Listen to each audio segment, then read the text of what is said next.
প্রধান উপকরণ। সহিহ বুখারী মুসলিম শরীফে এসেছে রাসূল সাল্লাল্লাহু আলাইহি সাল্লাম বলেছেন, ইত্তালাতু ফিন নার ফারাআইতু আকসারা আহলিয়ান নিসা। আমি জাহান্নামের দিকে তাকাইলাম, দেখলাম জাহান্নামের অধিকাংশ অধিবাসী হচ্ছে নারী। আল্লাহর নবী বলেছে, আমি জাহান্নামের দিকে তাকাইলাম, দেখলাম জাহান্নামের অধিকাংশ অধিবাসী হচ্ছে নারী। সহিহ মুসলিম শরীফে এসেছে রাসূল সাল্লাল্লাহু আলাইহি সাল্লাম বলেছেন, সিনফান মিন আহলিন নার লাম আরাহুমা কাওমুন। দুই দল লোক জাহান্নামে, তাদের সাথে এখন আমার সাক্ষাৎ হয় নাই।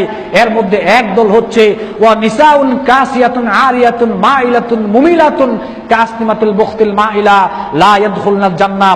যেই নারী কাপড় পরার পরও তার শরীরের অবয়ব বোঝা যায়, যেই নারী কাপড় পরার পরও তার ভিতরের অংশ দেখা যায়, যেই নারী কাপড় পরার মাধ্যমে অন্যকে তার দিকে আকৃষ্ট করতে চায়, নিজেও অপরের দিকে আকৃষ্ট হতে চায়, যেই নারীর চুল উঁচু কুচু থাকে, আল্লাহর নবী বলেছেন লা ইয়াদখুলনাল জান্নাহ, ওই নারী জান্নাতে যাবে না। মহিলারা যারা রয়েছেন, রাসূল সাল্লাল্লাহু আলাইহি ওয়াসাল্লাম বলেছেন বেপরদা নারী জান্নাতে যাবে না। হাদিস মুসলিম শরীফের। বেপরদা নারী জান্নাতে যাবে না তো যাবেই না। ওয়ালা ইয়াজিদনা রিহাহা ওয়া ইন্না রিহাহা লা ইউজাদু মিন মাসিরাতিন কাযা ওয়া কাযা। বেপরদা নারী জান্নাতে যাবে না তো যাবেই না, এমনকি বেপরদা নারী জান্নাতের ঘ্রাণও পাবে না, অথচ জান্নাতের ঘ্রাণ অনেক দূর থেকে পাওয়া যায়। বেপরদা নারী যতই সালাত আদায় করুক, বেপরদা নারী যতই সিয়াম পালন করুক, বেপরদা নারী যতই তাহাজ্জুদের সালাত আদায় করুক, বেপরদা নারী যতই জুমার সালাত আদায় করুক না কেন, একজন নারী যদি সালাত আদায় না করে, নারী নিজে ক্ষতিগ্রস্ত হবে। একটা নারী যদি সিয়াম পালন না করে, নারী নিজে ক্ষতিগ্রস্ত হবে। নারী যদি ছোটখাটো ইবাদত যাই রয়েছে ওইগুলো যদি নারী না করে, নারী নিজে ক্ষতিগ্রস্ত হবে। কিন্তু পর্দা না করলে, নারী পর্দা না করার কারণে গোটা জাতি ক্ষতিগ্রস্ত হবে। এই দায়ভার নারীকে নিতে হবে। আপনি পর্দা না করার কারণে একটা যুবকের মাথা খারাপ হয়েছে, যতগুলো যুবক আপনার চেহারা দেখে, আপনার মেয়ের চেহারা দেখে খারাপ কাজে লিপ্ত হবে, ততগুলো যুবকের গুনার ভার আপনার এবং আপনার মেয়েকে নিতেই হবে। হাদিস বুখারী মুসলিমের। আল্লাহর নবী বলেছেন, ওয়া মানিবতাদা বিদআতান দালালাতান লা ইয়ারদাহুল্লাহু কানা আলাইহি মিনাল ইসমি লা ইয়ানকুসু যালিক মিন আহসানিহিম শাইআ।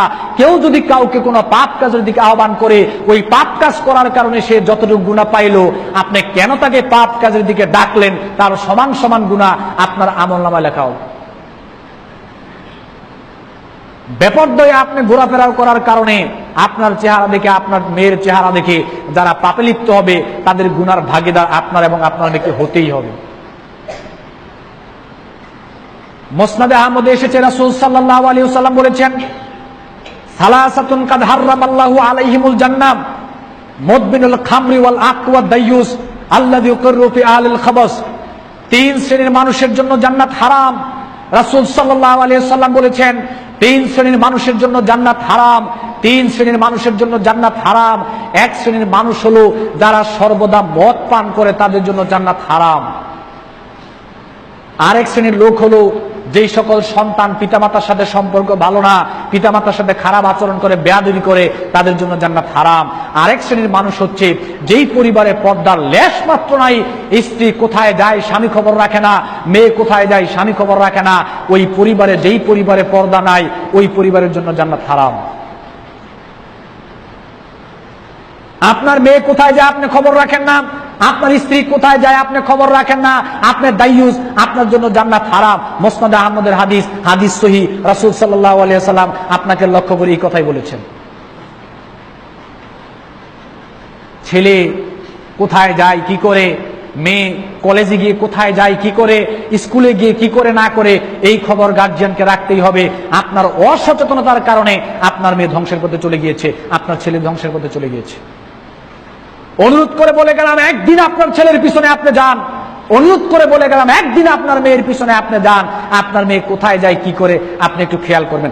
লজ্জা থাকা দরকার আমাদের গার্জিয়ানদের, লজ্জা থাকা দরকার আমাদের পিতামাতার। আমার সামনে আমার মেয়ে কিভাবে একটা জামা পরে রাস্তায় বের হয়, লজ্জা করে না আমাদের?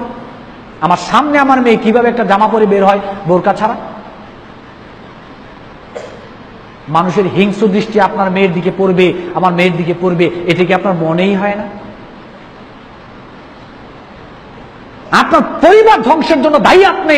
আপনার ছেলে মেয়ে নষ্ট হয়ে যাচ্ছে, দায়ী আপনি। আপনার স্ত্রী নষ্ট হয়ে যাচ্ছে, দায়ী আপনি। আপনি অসচেতন, আপনাকে আজই সচেতন হতে হবে। আপনার পরিবারকে যদি কন্ট্রোল করতে চান, দুনিয়াও যদি ঠিক রাখতে চান, পরকালও যদি ঠিক রাখতে চান, আপনাকে এক্ষুনি সচেতন হতে হবে। বাধ্য করতে হবে আপনার স্ত্রীকে পর্দা করার জন্য, বাধ্য করতে হবে মেয়েকে পর্দা করার জন্য। খোঁজ খবর রাখতেই হবে তারা কোথায় যায়। গার্জিয়ান হিসেবে আপনার একটা দায়িত্ব অবশ্যই পালন করতে হবে। পালন না করে বিকল্প কোনো রাস্তা নাই। পয়লা বৈশাখ